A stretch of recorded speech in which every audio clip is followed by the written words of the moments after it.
How's it going, everybody? Welcome back to the channel. Welcome to the channel. What is up? Anyways, today's video is kind of interesting. Is the stock market like a casino? So for a little bit of context here, Carl Ichan, he's a pretty famed investor. If you're a member of the investing community, you probably heard his name. I'm not a huge fan of him. He's worth a bit of money. He's worth around $14.5 billion. So he's got some money. He's not my personal favorite investor. I don't know if I said that, but if I did, I meant it. Anyways, why? Well, one thing he really said got me triggered, and it was a little while back. I think it was around maybe like 2 years ago or something. So, I'm not saying I hold a grudge or anything. I just remembered it. And I thought I'd make a video about it. He once said the stock market is like a casino. That kind of got me a little bit annoyed. So what'd I do? Well, I looked up casino odds. They're not the best, but let's dive in. Is he right? Let's do some research. Is he actually right? Well, let's find out before I give you my opinion on this, because I can say yes, I can say no. But let's try and prove it or disprove it. Let's see. So first off, we have to start with the number one casino game that has the best odds of winning. That is, number one is Blackjack. Blackjack actually has the best odds of winning. Now, disclaimer, I'm not going to say poker because poker is a little bit of a weird, one. It goes by your skill. I would say every other game doesn't really determine your skill, mostly determines luck. Blackjack might be the one slight differing case, I guess, but poker is definitely, I would say that one's more skill than luck.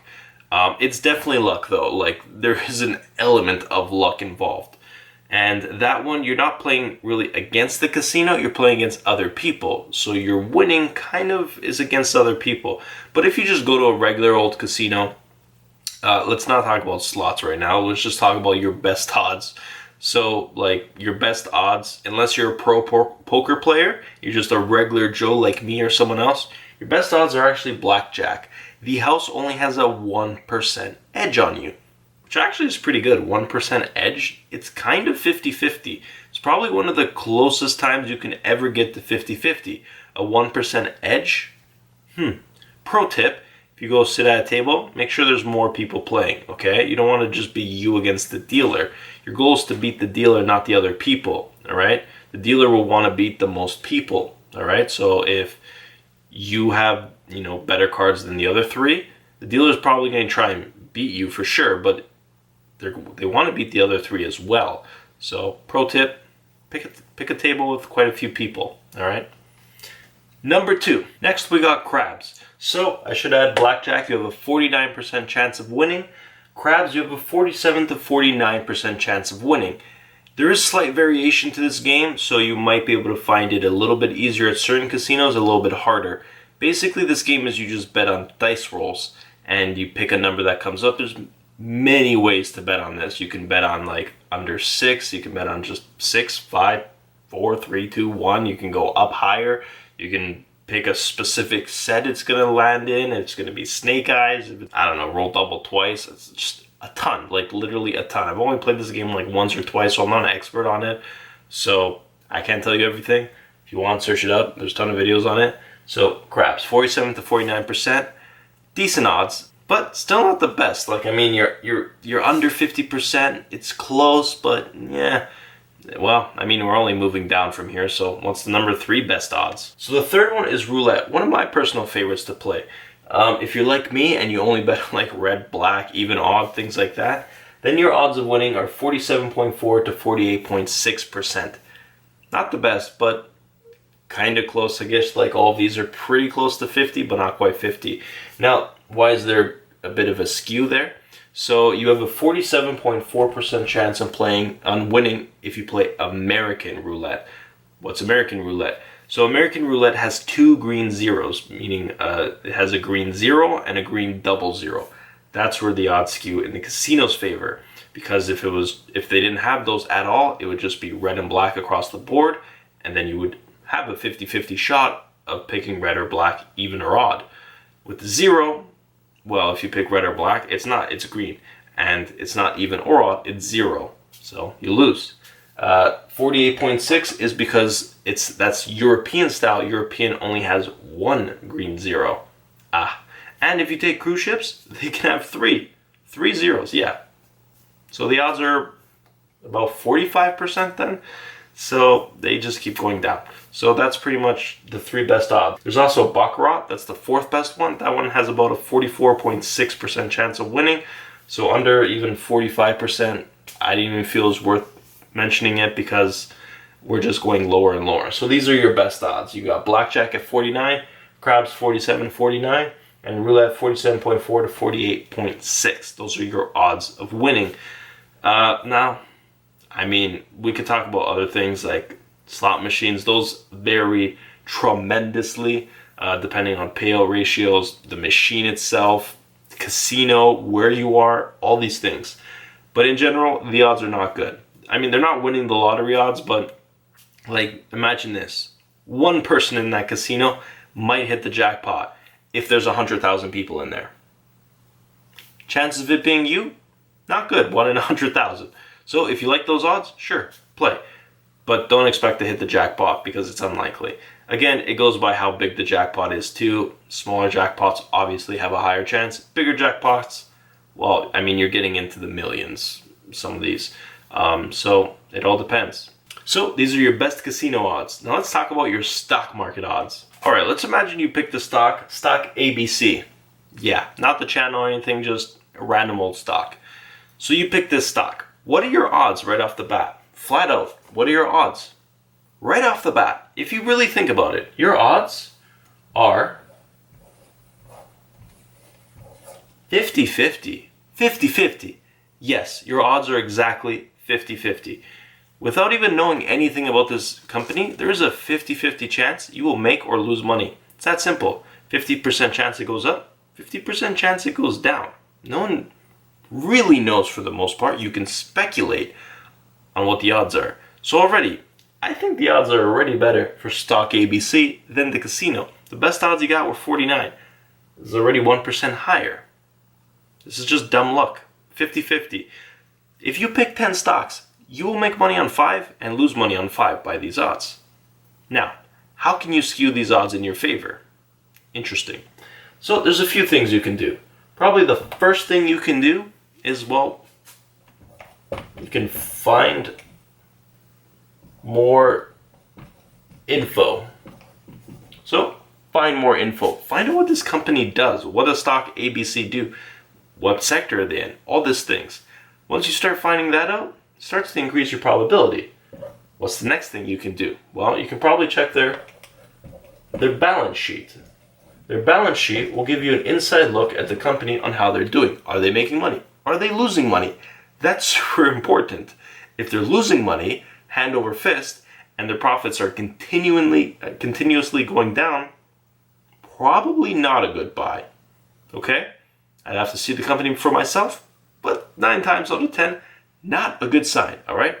Here's a quick fact. I've never lost money picking a profitable company. That's 10 out of 10 odds for you right there. I have lost money picking unprofitable companies. So, take that as you will. So check their balance sheet. If their balance sheet is good, chances are the rest of it might look okay. So that's a really important thing you gotta do. Find more info about the company, check their balance sheet. What else can you do? Well, you can check their products. What does this company do? How do they make their money? Once you find out how they make their money, you can find out if they're coming out with new products, services, whatever. Doesn't matter. Like, for example, if you would have bought Disney, next thing you know, Disney's coming out with Disney Plus. The stock went higher.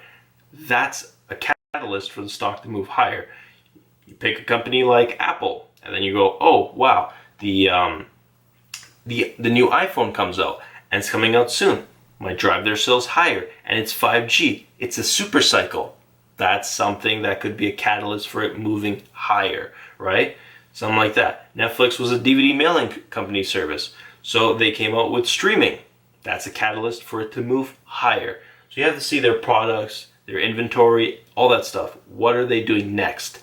That's what's important. The stock, picking a stock is about valuing it right now, seeing what they currently have, and then valuing it in the future, all right? They say the stock market is basically a pricing mechanism, a scale, a weighing machine, a voting machine, whatever. What it really is 6 months into the future, It's judging how this company is going to do. Every time they report earnings, they want guidance, all right? And this guidance is going to tell you in the future how much it's doing. So the stock price reacts to that news. So the stock is 3 to 6 months priced in already. 3 to 6 months. So that's kind of your gains priced in. So when you buy a stock, you shouldn't expect much in the first 3 to 6 months because it's kind of already in the price. Unless something changes, then the stock price changes. Trades every day, and news comes up every single day, every single minute for the most part with some companies, but it changes day to day. So it's hard to say. So when you buy a stock, that's a big thing. Check their products. Something's coming out, something in the pipeline that's way down the road might be a catalyst for it moving a lot higher. Another thing you can do is listen to the conference call. This is a great insight on what's happening with the company. And you'll get to hear directly from the CEO, the CFO, all these important people who have a first-hand idea on what's happening in the company. Once you find out what's happening, you can then better gauge the future. And they'll specifically talk about the future of the company. You just got to listen, all right? You can read this in the annual reports, the Qs and all that stuff. Sure, you can definitely read all that stuff. And that's what you should do. That's a better way to gauge what's happening with the company. How's it performing? Is it in trouble? Is it, about to skyrocket? All these things. Now, no one really knows, but these are clues, It's like a little bit of a mystery, like not a murder mystery, but like a money mystery. You gotta get all the clues, gather them together, and then come up with a case. And that case can be a bull case, meaning it's going to go higher, or a bear case. Once you make that case, you then go to your suspect, stock ABC, and you make a decision. Are you going higher? Are you going lower? Are you doing nothing? What are you going to do, buddy? You going to jail and you're going to sit there and make me a ton of money in my portfolio? Or we're going to have to move on to the next person and go through the whole list again. There's a ton of things you can do. There's even more than this. Like, I don't have a big enough board, and I probably couldn't think of all of them, but there's hundreds of things you can do. Basically, anything you do when you look at a stock is what you should do, all right? You need to look at all these and so much more. So I think once you add up everything you can do, these are just a few examples. There's so many things you can do looking into the company that it's ridiculous. At a casino, you can't do anything. You can try practicing blackjack. That's probably one of the only things that could help you. But at the end of the day, it comes down to a lot of things that you can't factor at all. And just flat out, you pick a stock, you have a 50-50 chance. And let's not even talk about dividends, all right? Because dividends will just flat out pay you for playing for the most part. Like, if a casino paid you dividends, I would be more enticed because I'd go to the roulette table, I would sit there, I would play basically no hands, and I would get paid for doing it. That would be enticing. I'm sure there would be a catch, but if, I just had to play one game, they paid me money, I would really highly think about doing that. Why not? Because then I'm making money to play. Well, then you're paying me to play. If you tell me I'm going to bet $1 and you're going to give me, 10% back, 5% back, that's not bad. If I play $100, you're going to pay me $5, that would be pretty cool, actually. So if a stock pays you dividends, it's paying you to wait. Do nothing. It's another thing that, you don't even, it just annoys me that someone would compare the stock market to the casino. So to me, the stock market is not like a casino at all. Flat out, you got 50-50 odds. You count in dividends, now you're getting paid to play, now you're talking, now you're friggin' talking. So, sign me up to play. Anyways, hopefully you enjoyed the video. Let me know down in the comments what you think. Is the stock market like a casino? If it is, well then maybe I should go to the casino more. But you know what? I think I'm good right here. Anyways, hopefully you enjoyed the video. If you did enjoy the video, always remember to smash that one and only thumbs up button. That'd be super appreciated. Hit that bell notification, all that good stuff. Definitely subscribe. And remember to have an amazing, beautiful, life-changing, one-of-a-kind day, and I'll see you next time.